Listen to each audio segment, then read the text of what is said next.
Hi, my name is Alexa Bryant and I work for Reef Environmental Education Foundation. Thank you for coming to check out a project we've been working on testing the efficacy of lionfish traps in the Florida Keys. This poster is one that I presented at the 76th annual GCFI conference in November of 2023. So we're going to go over some of the highlights on this poster, but include information about our deepwater lionfish trap project that we were working on. Lionfish in mesophotic reefs are primarily removed as bycatch in our local fishery, but often catch rates are too low to exert control over deepwater populations. In this project, we had two objectives, one being to improve the design, deployment, and retrieval strategy of the Giddings non-containment lionfish trap, and secondly, to test the efficacy of that non-containment trap and a modified lobster trap design in capturing lionfish from mesophotic reefs in the Florida Keys. We tested several modifications on the non-containment trap. You're going to see that trap on the left-hand side that I'm highlighting with my mouse. To reduce entanglement risks, which had been a previous issue described in a study done in the Gulf of Mexico with a sea turtle entanglement, we replaced the loose netting with a hard plastic lattice on the bottom of the trap.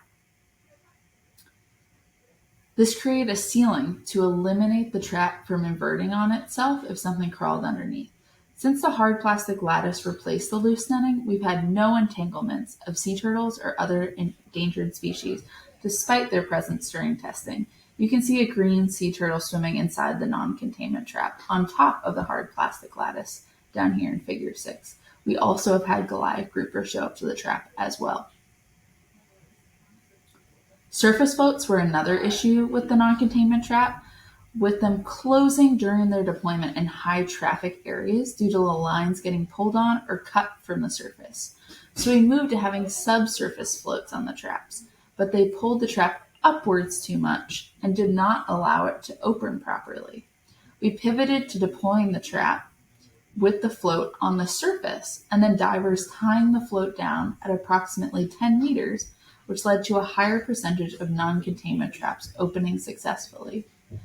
Failure for the traps to open when hitting a reef structure was observed throughout the project and should be considered when choosing a deployment location. You can see in figure 2 a description of the non-containment deployment method. That yellow float that I'm highlighting with my mouse shows a subsurface float at approximately 10 meters. This picture was taken during retrieval, so the diver has lift bags that she's going to lift the trap up with, but that's an example of that subsurface float at about 10 meters.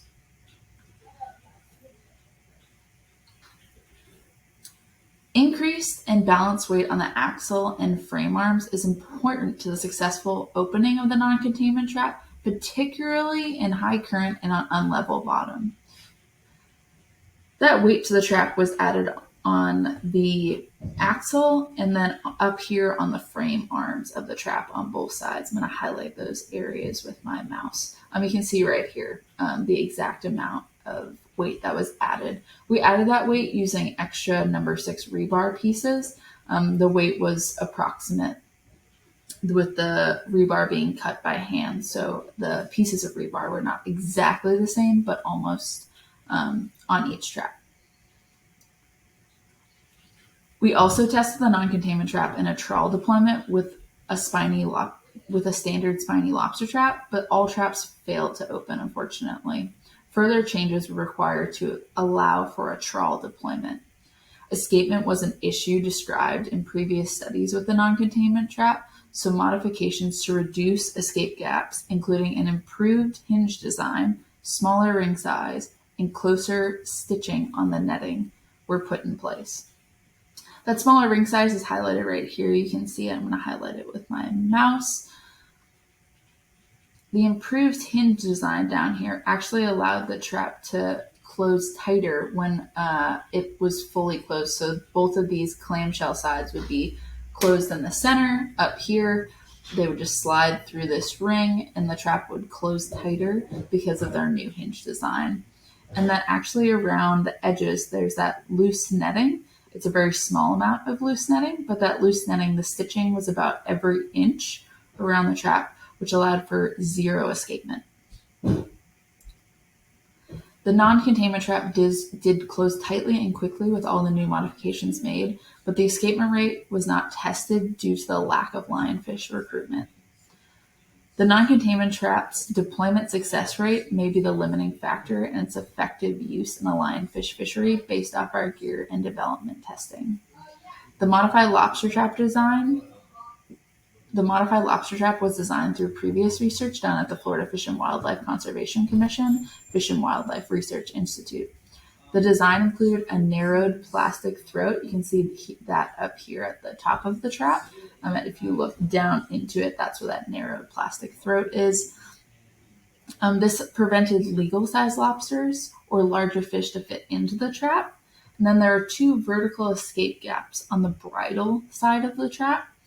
And those allowed smaller fish and lobsters to escape. So those are the two biggest modifications on that modified lobster trap.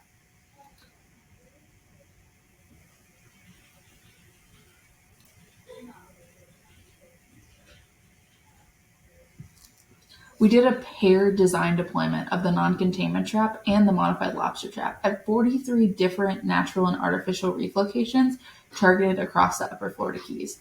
We deployed the traps at approximately 15 meters apart in more than 30 meters of water. We targeted the sandy areas at the edge of reef or structure and had a 3-day soak time for the traps.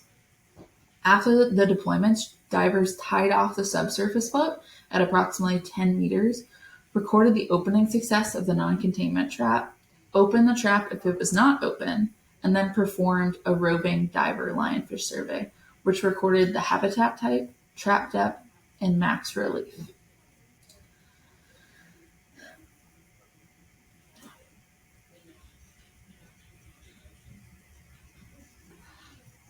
Lionfish were present at 67% of the research deployment sites based on the surveys completed. Only one lionfish was caught in a modified lobster trap and 0 in the non-containment trap during the paired design testing. The lionfish caught was at a site with sand, and only one lionfish was surveyed on that entire site during their survey. Divers with intervalometers were put on all. Cameras with intervalometers were put on all traps deployed. Based on video analysis, there was a low habituation rate on both trap types for lionfish. Day 2 is more likely the best day to retrieve the traps based on the frequency of lionfish seen in videos inside both trap types. A higher percentage of modified lobster traps had lionfish filmed during deployment than the non-containment trap. There was bycatch in both trap types. Bycatch was caught in both trap types and most commonly caught on sites with very low relief, sand, or hard bottom. The most common types of bycatch being tomtates and hogfish. There was a higher percentage of bycatch in modified lobster traps than non-containment traps, and pot lights didn't seem to attract more bycatch than traps without lights. One modified lobster trap with a light caught 17 tomtates, and one modified lobster trap without lights caught 13 tomtates. Only one hogfish died during the testing. All other bycatch was returned safely. In figure 9 over here, you can see a modified lobster trap coming up. Those are tomtates coming up in that trap on the way up. Right here, we have a hogfish hanging out in the modified lobster trap. This video was taken from a camera inside the trap. Up in figure 7, you do have a lionfish caught in a modified lobster trap that's hanging out. That pot light can be seen up here in the left-hand corner of this photo with my mouse. Those pot lights were on during the entire deployment.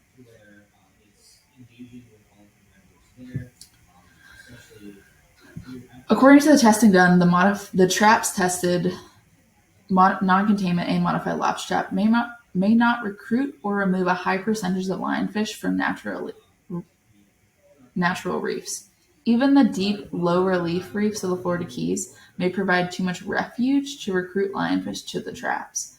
The abundance of lionfish on a site did not appear to affect capture or recruitment success, but this is worth examining further. A substantial number of traps, like a large fleet deployed by the Florida Keys lobster fishery, may be required to catch a significant amount of lionfish in a season for mesophotic reef habitats and make an impact on the lionfish population.